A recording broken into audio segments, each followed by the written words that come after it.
Hello everyone, Thakur the blog में आपका बहुत बहुत स्वागत है। तो आज हम लोग देखने जा रहे हैं कुछ अलग सी चीज़ जो कि शायद आपने भी कभी नहीं देखी होगी। जी हाँ, हम बिल्कुल आगे हैं एक ऐसे फैक्ट्री में जहाँ पे सिल्क की साड़ियाँ बनाई जाती हैं और शायद आपने भी कभी एक्सप्लोर नहीं किया होगा। तो पहली बार फर्स्ट टाइम मेरा भी है, फर्स्ट टाइम आपके साथ ही मैं एक्सप्लोर करना चाहूँगा और इसमें मैं सारी चीज़ें, सारे प्रोसेसेस बताऊँगा कि सिल्क की साड़ी बनती कैसे है, कितनी मेहनत लगती है उसको बनाने में और उसके बाद उसका आउटकम क्या होता है। ये सारी चीज़ें आप यहाँ पे देखो। तो जो आपके सामने दिख रही है अभी अधूरी साड़ी है जिसको दादाजी काफ़ी देर से बना रहे हैं और तकरीबन 10 से 12 दिन लगातार हो गए हैं इसको बनाते हुए। वो आप आगे देखो। अच्छा, इसमें डिज़ाइन से जी। हाँ, ये बॉर्डर का डिज़ाइन है, वो बीच का डिज़ाइन है। पूरे ऐसे ही साड़ियाँ बनाई जाती हैं। जैसे बनारस 4-5 चीज़ों के लिए फेमस है, अभी आपको पता ही होगा। पहला एक मलाइयो, फिर उसके बाद लस्सी, यहाँ की मिठाई, फिर उसके साथ साथ यहाँ की साड़ी, जो सिल्क साड़ी आपने हमेशा सुना होगा। तो सिल्क साड़ी का जो मैन्युफैक्चरिंग होता है वो ऐसी कोई फैक्ट्री नहीं होती, वो ऐसे छोटे से दुकान में भी यहाँ पे मैन्युफैक्चरिंग किया जाता है। और सामने आप देख सकते हो कि जो यहाँ पे टैम्पलेट्स लगाए गए हैं ना, वो टैम्पलेट्स के अकॉर्डिंगली ही यहाँ सारी चीज़ें आपको देखने मिलेगी। ये छोटे छोटे टैम्पलेट्स हैं, इसी के अकॉर्डिंगली उसकी बुनकर जो बुनाई होती है वो उसी से होती है। कोई अलग से इसमें मशीन्स नहीं लगाए गए हैं, ये सारी चीज़ें हैंडमेड है। और आपको लगता हो कभी कभी कि यार सिल्क साड़ी इतनी महंगी क्यों है, तो महंगी इसलिए क्योंकि यहाँ पे मेहनत लगता है। ऐसा नहीं है कि मशीन में एक तरफ से डाला दूसरे तरफ से निकाला, तो ऐसी चीज़ें नहीं है। तो वो आपके सामने है। इसमें और क्या क्या इंपॉर्टेंट है वो थोड़ा सा मुझे बताइए।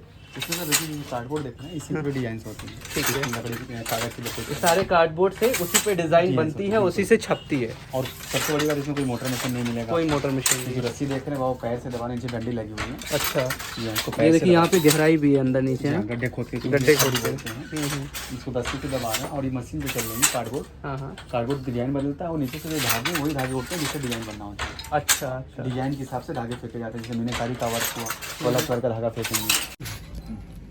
देखिए आंचल का वर्क हो रहा है, जो अलग अलग कलर के धागे फेंक रहे हैं बॉर्डर पे भी। और ये साड़ी के जो आंचल का रॉन्ग साइड है, राइट साइड इसके नीचे बनेगा। अच्छा जी हाँ, जो राइट साइड वाला होता है नीचे होता है, रॉन्ग साइड पे काम किया जाता है इसकी। और इसकी क्या कॉस्टिंग आती है? हाँ, एक साड़ी जो बनती है वो 10,500 के आसपास होती है। ये वाली प्योर कतान में जरी का वर्क प्योर हो। हाँ। ये वर्क के ऊपर डिपेंड करता है, जो सभी बनाती साड़ियाँ। हाँ, जी, जितना वर्क बढ़ेगा उतना समय भी लगता है। ऐसे जो बाबा साड़ी को बना रहे हैं, हाँ। इस साड़ी को बनाने में 14 से 15 दिन लग जाएगा। एक साड़ी में 15 दिन के आसपास तक। 14-15 दिन लग जाएगा। 7-8 घंटे काम करते हैं, 14-15 दिन लगेगा ऐसे। मतलब डेली 7 से 8 घंटे काम करना पड़ता है।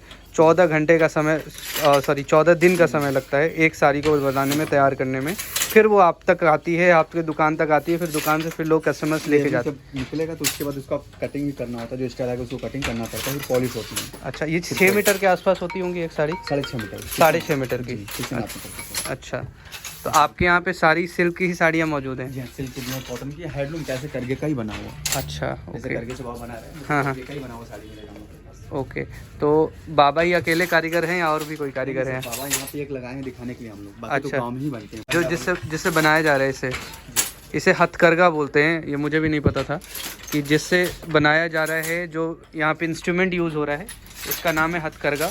और यही सारी चीज़ें हैं जिससे कि आप लोग प्रॉपर यूज़ करके बना रहे हो। इसमें कोई भी इलेक्ट्रॉनिक आइटम्स, एप्लायंसेस नहीं लगे हैं। आप देखो, एक भी चीज़ आपको नहीं दिख रही होगी, सारी की सारी लकड़ी की दिख रही हैं।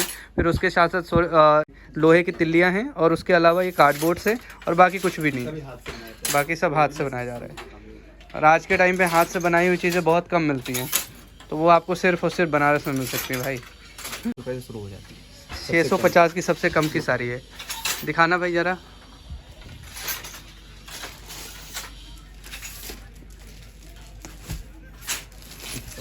सबसे मिनिमम प्राइस किया जाएंगे 650 रुपये की। अच्छा, ये सिल्क की है? ये सर टसा सिल्क होता है, केले वाला सिल्क होता है, प्योर कतान सिल्क नहीं रहेगा ये। अच्छा, ओके। हल्की जरी के बॉर्डर्स रहेंगे, बीच में छोटी छोटी बूटे मिलेंगे, आंचल भी होता है, सिंपल आंचल मिलेगा। और सबसे महंगी साड़ी कौन सी है आपके पास? सर हमारे पास सर 25,000 तक मिल जाएंगे। दिखाइए। दिखा दो सर। अच्छा, तो ये साड़ी है जो रेडियम से बनाई गई है और सिल्क के धागे से मिक्स करके कॉटन मिक्सड है इसमें। जैसे ही इसमें सन का रिफ्लेक्शन होगा, चमकेगी, शाइनिंग करेगी ये। अभी ऐसे इसमें नहीं दिख रही है। ये इसकी क्या कीमत है? 1250। ये 1250 रुपये की साड़ी है भाई। ये जरी का वर्क है। 1650 रुपये में ये साड़ी आप अपने घर ले जा सकते हैं। और लेने सभी 20% सभी में डिस्काउंट भी चल रहा है। और अभी डिस्काउंट चल रहा है 20%, तो आइए 20% डिस्काउंट के साथ ये साड़ी अपने घर ले जाइए भाई।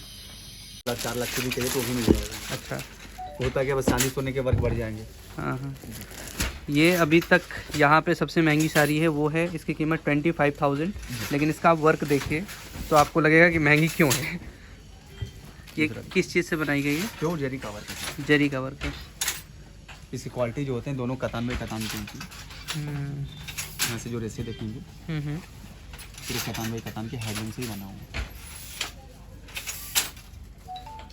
हैंडलूम से पूरा बना हुआ है ये। जी। और इसे क्या बोलते हैं? जरी?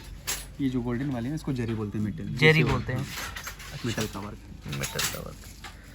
तो अगर कोई ऑर्डर देता होगा, कोई महंगी साड़ी चाहिए तो वो बन जाए। सोने चांदी के भी उस पर वर्क करवाते हैं। बिल्कुल, जैसे जरी लगा चांदी के वर्क में जाएंगे। चांदी की जरी लगेगी। चांदी की जरी क्या, चांदी के तार को ही जरी बोल देंगे। अच्छा, ओके। जरी सर क्वालिटी होती है मेटल का बनाया तो उसको जरी बोलते हैं। लास्ट आपके यहाँ से कितने की साड़ी किसी ने बनवाई है? 1.5 लाख रुपए। 1.5 लाख रुपए की? अभी तो पिछले महीने क्या लमसम कोरोना के समय गया था लखनऊ में। अच्छा, लखनऊ में गई थी। 1.5 लाख रुपए की वो अपना डिजाइन देके बनवाए थे। बाकी सबसे अधिक कॉस्टली साड़ियाँ बैंगलोर और महाराष्ट्र में जाती हैं। आपके यहाँ से एक्सपोर्ट होती है? जी सही। वो अपना डिजाइन भी देके बनवाती हैं।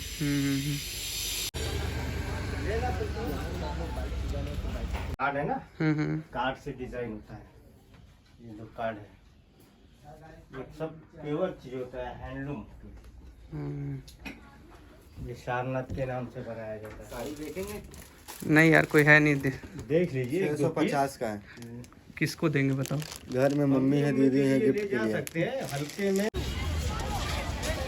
सारनाथ से आपको तकरीबन 500 मीटर का डिस्टेंस कवर करना पड़ेगा। 500 मीटर के डिस्टेंस के बाद आर्कोलॉजिकल सर्वे ऑफ इंडिया का यहाँ पे पूरा सेटअप बना है। एंड ओवरऑल यहाँ पे जितनी भी सारी पुरानी है ना पुरातत्व विभाग की, वो सब कुछ यहाँ पे रखी हुई है। तो एक बार हम लोग इसको भी एक्सप्लोर कर लेते हैं, इसके अंदर क्या क्या है। चलो। टिकट लेना पड़ेगा भाई, टिकट ले लेके तो मैं परेशान हो गया हूँ।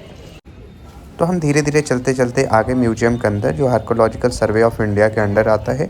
तो यहाँ से हम लोगों ने सोचा कि पुरातत्व विभाग वालों ने भैया इतनी सारी चीज़ें संभाल के रखी हैं तो हमें भी देख लेनी चाहिए। तो इनको देखने के लिए इतने सारे लोग आए थे जो भगवान बुद्ध को मानते हैं। सामने आपको स्तूपा दिख रहा होगा जिसके बारे में मैंने ऑलरेडी आपको सारी चीज़ें बता भी दी हैं। और उसके बाद जस्ट बगल में आप देखोगे तो फोटोग्राफी वगैरह हुई है, जो बहुत पुराने टाइम की चीज़ें यहाँ पर संजो के रखी गई है। जो फ़ोटोज़ हैं, जिस तरह से पेंटिंग्स हुआ करती थी, जिस तरह से उनकी मूर्तियाँ हुआ करती थी, जो मिली थी, अवशेष जो मिले थे, वो सारी चीज़ें आपको यहाँ पे देखने को मिलेंगी। तो यहाँ ज़रूर आना। अभी कुछ देर पहले जो मैं आपको बता रहा था, ये यही स्तूप है जहाँ पे लॉर्ड बुद्धा ने अपने सारे उपदेश पहली बार दिए थे। और ऐसा माना जाता है कि इसको अशोक ने बनवाया था। और इसमें जो पुराने जो आपको कलाकारियाँ नक्काशियाँ दिख रही हैं ना, ये अशोक के टाइम की है। बट कुछ जो यहाँ पे आप देख रहे होंगे, ये वाले जो पत्थर हैं, ये आर्कोलॉजिकल सर्वे ऑफ इंडिया ने यानी सेंट्रल गवर्नमेंट ने इसको लगवा रखे हैं, क्योंकि वैसे ख़राब सा लग रहा था। और एकदम ऊपर की बात करिए, तकरीबन 105 या 110 फीट के आसपास है। तो ऊपर के जो पोर्शंस है ना, उस पर बहुत सारे छोटे छोटे ईंट लगे हुए हैं। तो वो ईंट गिर जाते हैं, तो उसको फिर से गवर्नमेंट ऑफ इंडिया वापस उसको लगा देती है। इसको आक्रमणकारियों के द्वारा कई बार खंडित किया गया है, कई बार, बट इसको अभी भी फिर से बचाया गया और वापस से इसका पूरा निर्माण हुआ। एंड सबसे इम्पॉर्टेंट बात यहाँ पे ये है कि जो भी चीज़ें आप देख पा रहे हो ना, उसको बहुत अच्छे से संजो के रखा गया। और जिसकी मैं बात कर रहा था, जहाँ पे जो लोग आते हैं, जो इनको मानने वाले हैं, तो यहाँ पे वही लोग आते हैं वैसे जो उनकी मूर्ति पूजा नहीं करते। तो मूर्ति पूजा नहीं करते, इसीलिए आपने देखा होगा कि 2 पोर्शंस में बुद्धा के मूर्तियाँ मिलती होंगी। एक जो सिर्फ और सिर्फ इस वाले पोर्शन पे सिर्फ सर और धड़ अलग अलग, तो जो इधर वाला पोर्शन मिलता है तो वो लोग ले जाते हैं जो मूर्ति पूजन करते हैं। जो सिर्फ सर मिलता है, वो जो मूर्ति पूजन नहीं करते हैं वो लोग ले जाते हैं। तो ये देख सकते हैं आप, प्राचीन ईंट। और ये इतने बड़े बड़े भाई, मार दो किसी के सर पे अद्धा से तो सर जाएगा फट तुरंत, बिना किसी नुकसान के। सीधे अस्पताल में भर्ती एम्स के डॉक्टर को करना पड़ेगा फ़ोन। और यहीं से सामने है हमारे प्यारे स्तूप भगवान। तो इसी तरह से हमने किया एक्सप्लोर, और एक्सप्लोर करते करते गए भैया हम गए थक। इतना ज्ञान देना पड़ता है, इतना ज्ञान, कितना ज्ञान दूँ भाई, क्या क्या सुनोगे, वैसे भी बोर हो जाते हो सुन सुन के। तो ज़्यादा तुम्हें मज़ा आता नहीं है, तो तुम्हें जो मज़ा आता है वो मैं दिखा नहीं सकता अभी, लेकिन मैं क्या करूँ, मजबूर हूँ। देखो ये हड़प्पा की खुदाई चल रही है।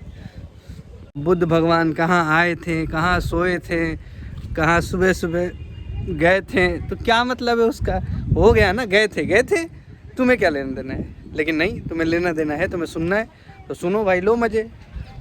तो भैया इसका नाम है मूल गंध कुटी। अब कहाँ गंध है वो तो आप देख लेना, लेकिन मूल यही है। गंध के बारे में बात नहीं करेंगे, सिर्फ मूल के बारे में बात करेंगे। तो यहाँ पे भगवान बुद्ध करते थे साधना, क्योंकि उनको बहुत ज़रूरत थी, हमें कोई ज़रूरत नहीं है। आपको ज़रूरत है भाई साधना सूधना करने की? उनके जीवन में भाई कोई दिक्कत नहीं है। दिक्कत उसी को होती है जिसको साधना करने की ज़रूरत होती है। तो साधना करो ही मत, दिक्कत ख़त्म, पैसा हजम। माफ़ करिएगा दोस्त, आप लोगों ने भगवान बुद्ध को देखा नहीं होगा, लेकिन मैं आपको साक्षात भगवान बुद्ध का दर्शन कराने जा रहा हूँ। शायद ये पूरे दुनिया में कोई ब्लॉग नहीं बनाया होगा जो मैं आपको आज। भगवान बुद्ध हमारे साक्षात सामने खड़े हैं और ये बैठ गए, धीरे से साधना करने लगे भगवान बुद्ध। अब इनके मैं क्या ही करूँ, ये मॉडर्न युग के भगवान बुद्ध हैं सामने। यहाँ पे देखो भाई, कोई चिल्ला रहा है, वो कह रहा है बुद्ध भगवान उठ जाइए, हो गया समय आपका। ये देखिए भगवान बुद्ध के अवशेष जहाँ गिरे। ओम बुद्धाय नमः। सामने जो आपको दिख रहा है इसका नाम है अशोका पिलर, जो कि सम्राट अशोक ने मौर्य काल के समय बनवाया था और इसे मौर्य काल का कहीं ना कहीं एक प्रतीक भी माना जाता है। तो ये आपको सामने सारी चीज़ें मैं प्रस्तुत कर रहा हूँ।